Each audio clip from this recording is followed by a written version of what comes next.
Hi everyone, welcome to my channel. I'm Leo. Let's do some more Leetcode today. So today's problem is evaluate division. So we were first given an array of variable pairs, equations, and an array of real numbers, values, where equations I equals to AB, and values I represent the equation A divided by B, values I. So each AI and BI is a string that represents a single variable. So we're given some queries where we want to find the relationship between C and D using the given relationships. So return the answer to all queries. If a single answer cannot be determined, return -1. So the input is always valid, and you may assume that evaluating the queries will not result in division by 0. So we don't have to care about division by zeros. And the variables do not occur in the list of equations are undefined, so the answer cannot be determined for them. Okay, so that's two great suggestions. Let's take a look at the example. So the first input is AB, BC, and the values are 2.0 and 3.0. And queries are A to C, B to A to E, A to A, X to X. So first, let's draw something here. Okay.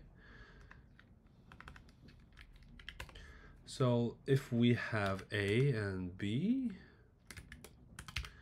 and I'm going to write something here. So it's going to be 2.0. Okay. And if it's B to C, it's going to be 3.0. And if it goes back, okay, this way.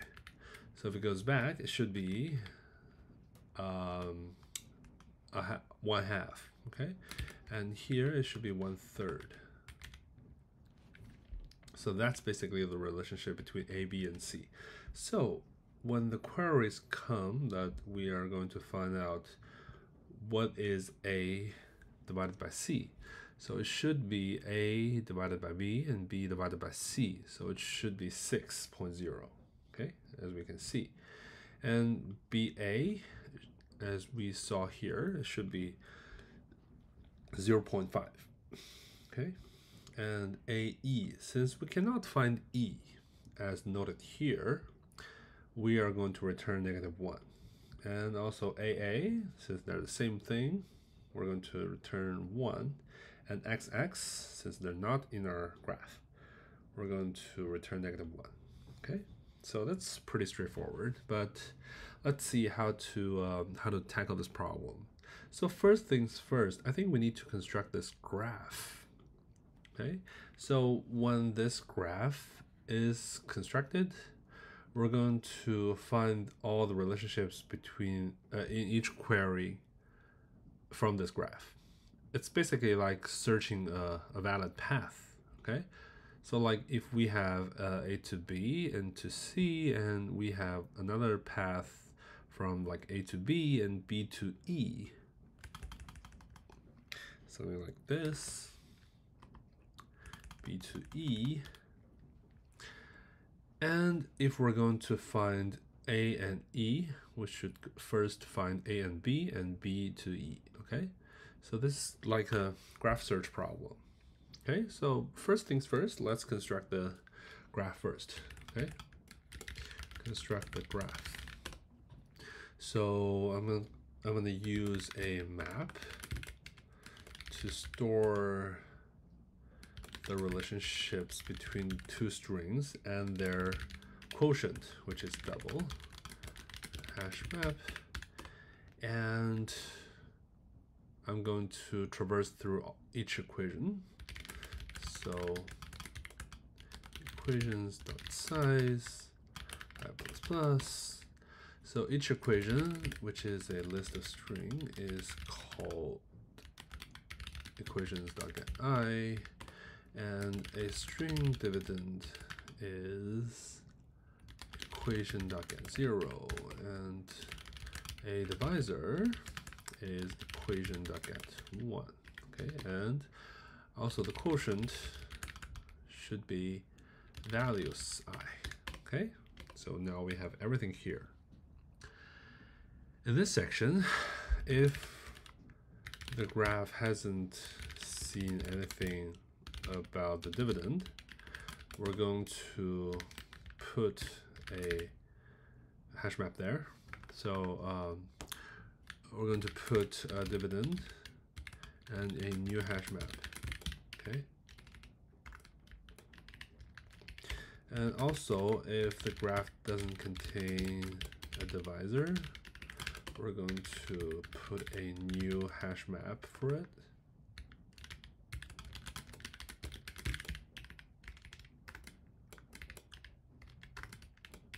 Okay. So now we have all the new hash maps. We're going to put the values in it. So graph.get dividend and put divisor, dividend to divisor, and the quotient. Okay, and graph get divisor, put dividend, and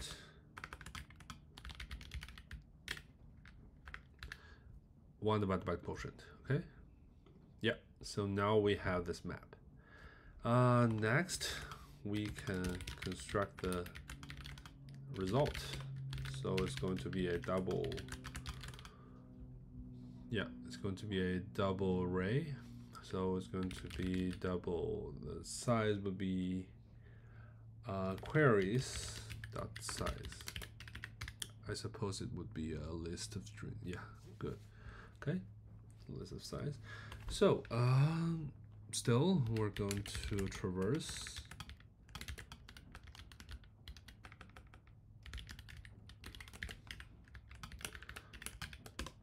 Everything there. Okay. So still, each query is a list of string, which is queries.getI, and string dividend is query.get0. Divisor is query.get1. Okay. We don't know the quotient yet. That's what we're going to find with the backtracking. So if there are two nodes here, so if it doesn't occur in our map, it means our graph doesn't contain a dividend or divisor.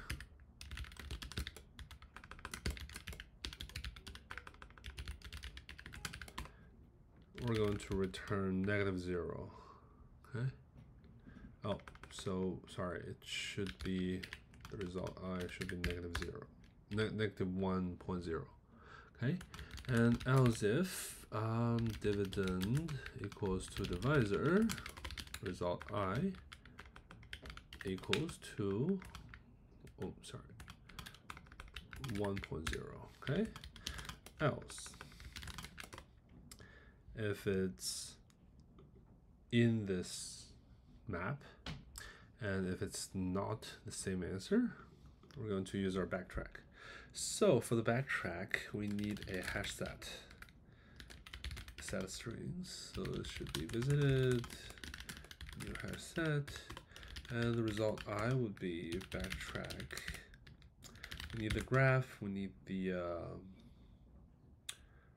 current node, we need the target node, we need the visited hash set, and we need a product quotient. Okay, so yeah, if everything works well, we just return a result. That's fine. Okay, so now let's construct the answer. Double backtrack. So it should be the graph here.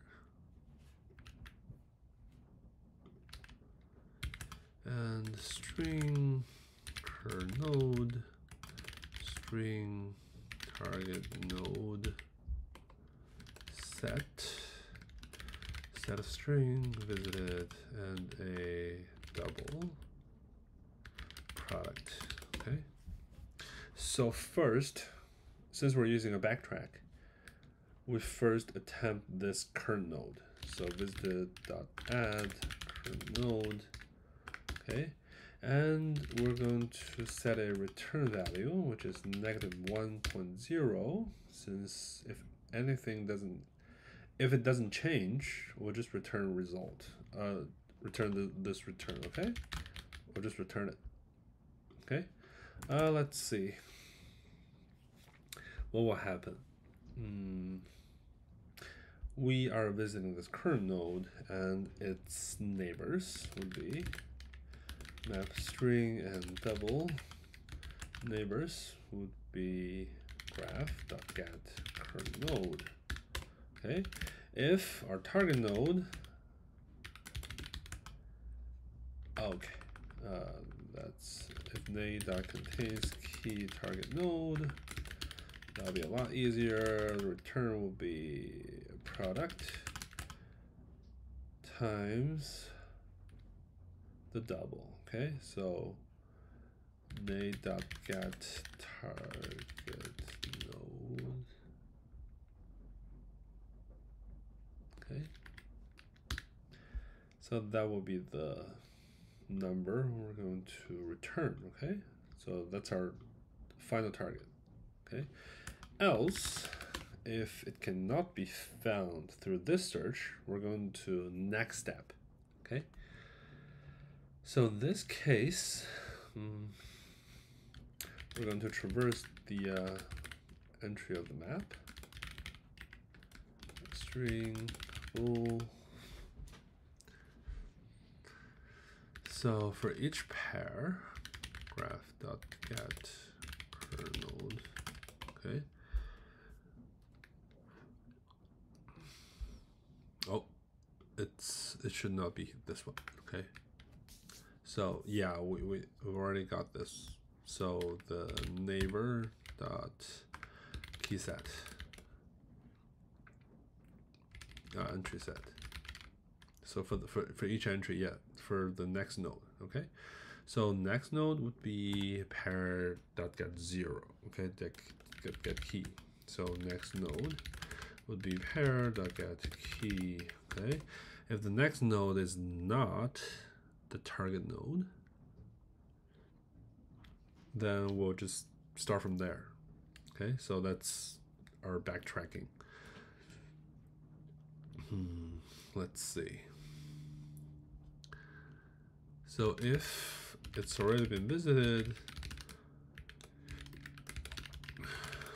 I don't think it really matters. So if it's already been visited, we'll just try next one, okay? The next neighbor.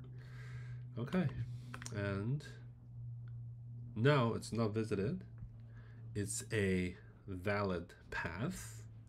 So we'll just go there, okay? Backtrack from there, graph, next node, target node is still there, visited, and our product will be